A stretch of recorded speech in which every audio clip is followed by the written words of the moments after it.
Boa noite a todos, que a paz seja com todos.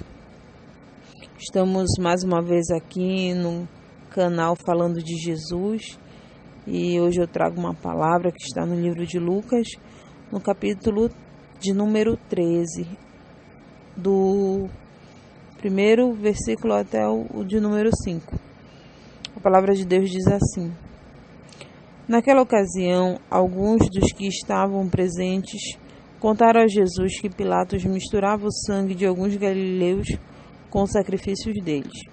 Jesus respondeu: Vocês pensam que esses galileus eram mais pecadores do que todos os outros por terem sofrido dessa maneira? Eu lhes digo que não.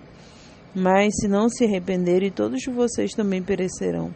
Ou vocês pensam que aqueles 18 que morreram quando caiu sobre eles a torre de Siloé eram mais culpados do que todos os outros habitantes de Jerusalém? Eu lhes digo que não, mas se não se arrependerem, todos vocês também perecerão. Amém? Vamos estar orando por essa palavra. Senhor, meu Deus e meu Pai, eu coloco diante de Ti, meu Senhor, a Tua palavra. Que o Senhor venha falar conosco, Deus. Fala aquilo que Tu queres, meu Pai, em nome de Jesus. Amém. Glória a Deus. Quando começou a vir essas desgraças que têm acontecido no Brasil,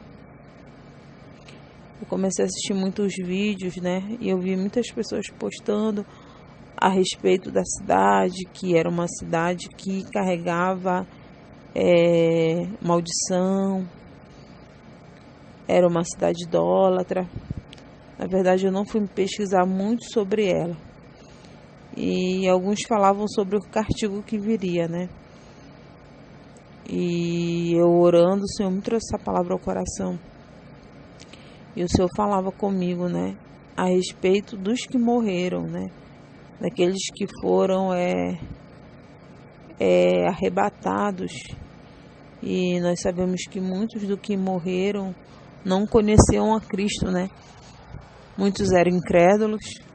Mas haviam também muitos que foram para o Senhor. A gente tem até alguns relatos de pessoas que eram convertidas, pessoas que eram cristãs. E quando eu falo cristão, hoje a gente tem uma ideia diferente de ser crente, né? Mas cristão é aquele que segue a Jesus, que segue a Cristo. Então é aquele que tem as características de Cristo. Esse é o cristão. E o Senhor falava comigo a respeito dessas pessoas. Ele dizia, né, a respeito do juízo e a respeito do arrependimento. São duas coisas que virão. Se não houver arrependimento, virá o juízo. Para que o juízo não venha, é necessário que haja arrependimento. E quando eu falo de juízo, eu não estou falando do juízo final. Eu estou falando da justiça de Deus que Ele irá fazer contra o pecado. Assim como houve a justiça de Deus em Sodoma e Gomorra. Quando a gente lê sobre Sodoma e Gomorra, a gente fica perplexo pelo número de pecado que havia naquela cidade. Era uma cidade, eu imagino que havia todo tipo de abominação.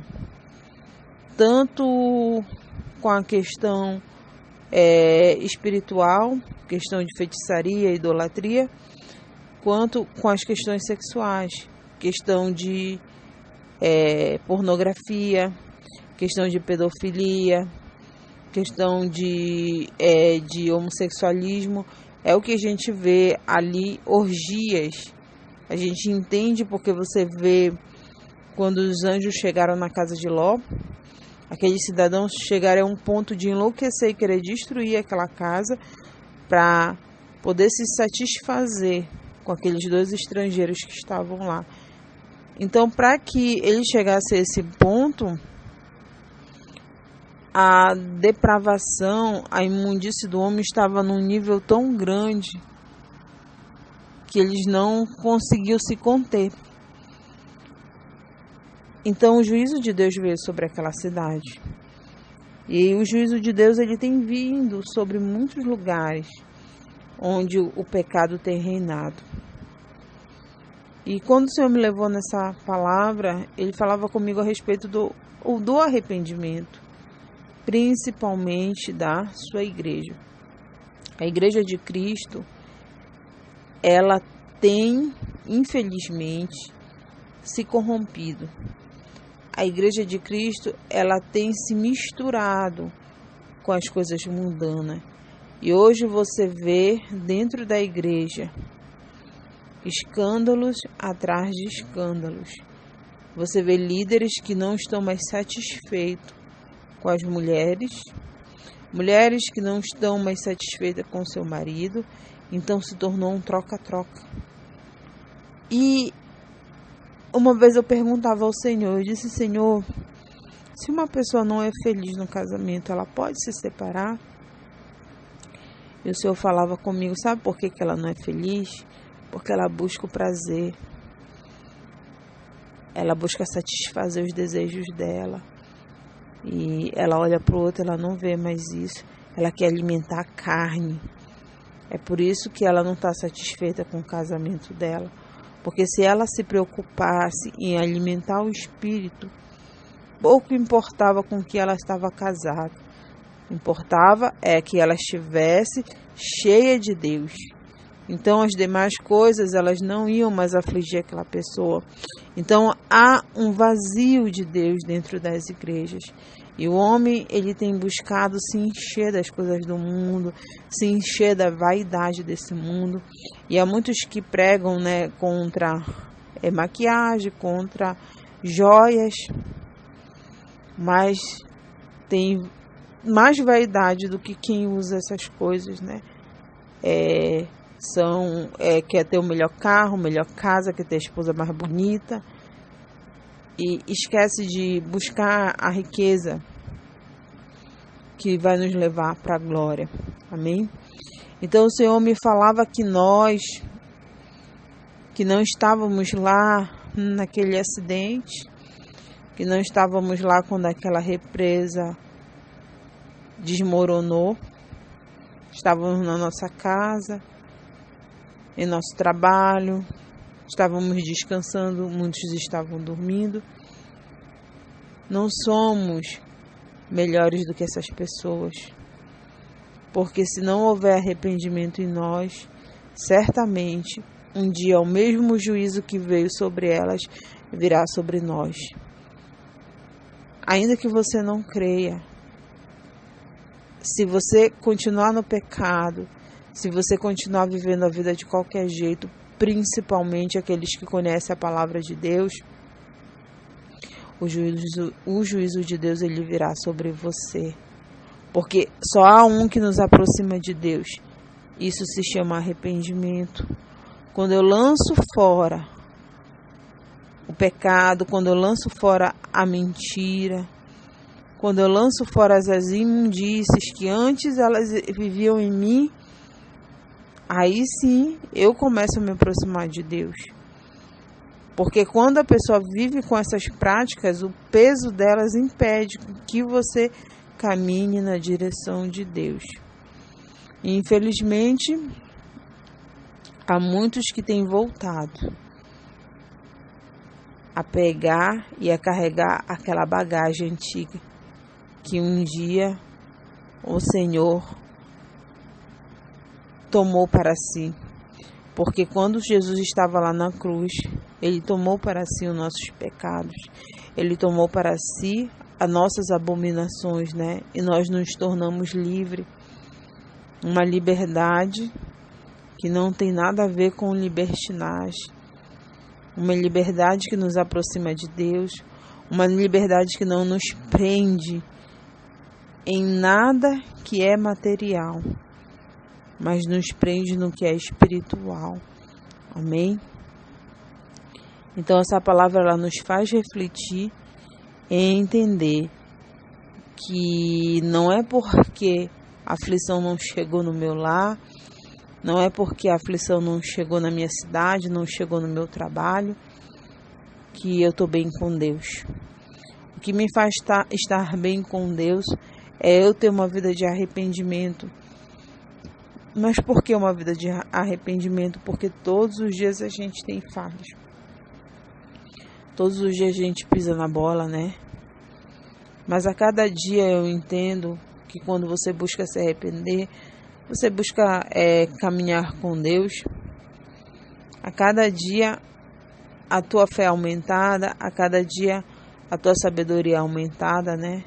A cada dia você vai dando espaço para que o Espírito de Deus ele te conduza. Só que se você estiver muito ligado nas coisas desse mundo, se você estiver buscando somente as coisas desse mundo, você jamais, meu querido, vai ser guiado e direcionado pelo Espírito Santo de Deus. Então é necessário que você pare, que você pense, que você reveja a respeito da tua vida, reveja o que você está fazendo, se tudo que tu está fazendo realmente é para Deus, principalmente quem tem trabalhado na obra, porque às vezes a pessoa ela trabalha tanto na obra, ela faz tanta coisa para Deus e por final a vida dela está toda bagunçada diante de Deus, ela não tem agradado a Deus. A gente vê um grande exemplo na Bíblia. Eu gosto muito de ler sobre Saul, porque Saul ele é tudo aquilo que a gente não deve ser. Saul ele desobedeceu a Deus e ele fez um monte de sacrifício, fez um monte de coisa para tentar agradar a Deus. E quando Samuel chega diante dele, Samuel diz: olha, a partir de hoje Deus já te cortou, você foi rejeitado. E Samuel vai falar algo interessante para Saul. Ele vai dizer a si mesmo que é melhor obedecer do que sacrificar. E eu tomo essa palavra para mim. Não é que eu não vá me sacrificar pela obra de Deus, mas às vezes a pessoa se sacrifica tanto, mas não obedece. Não faz a vontade do Pai. E a palavra de Deus diz que muitos virão naquele dia e dirão: Senhor, eu fiz isso, Senhor, eu fiz aquilo. Senhor, foi em teu nome que eu fiz. E o Senhor vai dizer: eu não te conheço, porque você praticava iniquidade. Então, meu amado, sem arrependimento, eu não posso me aproximar de Deus. E eu só vou me arrepender se eu reconhecer que eu falhei. Eu ainda não vi ninguém no mundo se arrepender de algo que ele não reconheceu que ele fez. Ele pode até falar, pedir desculpa, mas no coração dele ele está achando que ele não tem motivo para pedir desculpa. Às vezes a pessoa é obrigada a pedir perdão para alguém, mas ela pede, só que ela no fundo ela diz: mas eu não fui culpado. Então não há quem se arrependa, e esse arrependimento que a palavra nos traz aqui em Lucas 13, não é o arrependimento de falar, é o arrependimento realmente de sentir a dor da falha. Sabe quando você erra e você fica com aquela dor e às vezes você até chora? É desse arrependimento que ele está falando. Esse arrependimento é necessário que a gente reconheça as nossas falhas, sim, reconheça os nossos erros e busque mudar. Amém? Então, que a gente não saia aí por aí falando dos que morreram, falando daqueles jovens também que foram incendiados, né? Morreram queimados, né? Do repórter que caiu com o helicóptero. Muitos têm falado mal dele. E eu sei que aquele homem, muitas das vezes, ele zombou do Senhor, né? Mas o juízo já veio sobre ele. Quem vai julgar ele não somos nós, é o justo. Mas nós temos que nos acautelar, né? E vigiar a nossa vida. E verificar o que nós temos falhado, né? Onde é que eu preciso me arrepender? O que eu preciso mudar? Porque às vezes a gente olha tanto para essas pessoas, para o que está acontecendo, e a gente não olha para nós mesmos. E quando vê, o juízo de Deus está chegando sobre a nossa família, sobre a nossa casa. E a gente não compreende. O que foi que eu fiz, Senhor? Você não vigiou. Amém? Então que a gente possa ficar com essa palavra e refletir, né? a respeito daquilo que o Senhor quer nos falar essa noite.